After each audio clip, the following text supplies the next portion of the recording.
Welcome to our channel. Today we how to transfer Twilio messaging settings to a new subaccount, beginner guide step by step clearly. To transfer Twilio messaging settings to a new subaccount, start by logging into your Twilio console. Navigate to the Subaccounts section on the dashboard. Select the subaccount you wish to transfer settings from. Once inside the subaccount, go to the messaging section. Take note of the messaging settings, including sender numbers, message templates, and any configurations. Next, log out of the current subaccount.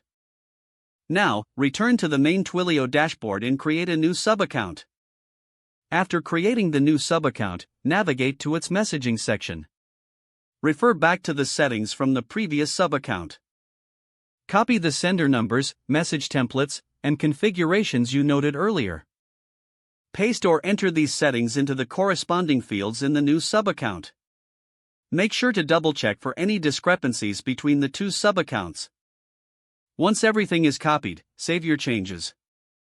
To ensure the settings are working correctly, send a test message from the new subaccount. Monitor the delivery and check that the message appears as expected. If any issues arise, revisit the settings to confirm accuracy. With these steps completed, your messaging settings should now be successfully transferred to the new subaccount. If the page does not load, refresh the browser or try again in a private or incognito window. Make sure you are using the correct email address, then retype it carefully to avoid small typos. If your password is not accepted, use the reset option and create a new strong password you can remember. Check your spam folder for verification or security emails, then complete any requested confirmation steps.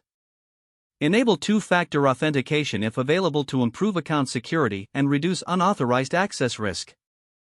After signing in, review your profile details so your contact information and settings are accurate and current. If you see an error message, note it down and try again after restarting your device and internet connection. Log out when you finish, especially on shared devices, to keep your account and payment information secure. If the page does not load, refresh the browser or try again in a private or incognito window. Make sure you are using the correct email address, then retype it carefully to avoid small typos.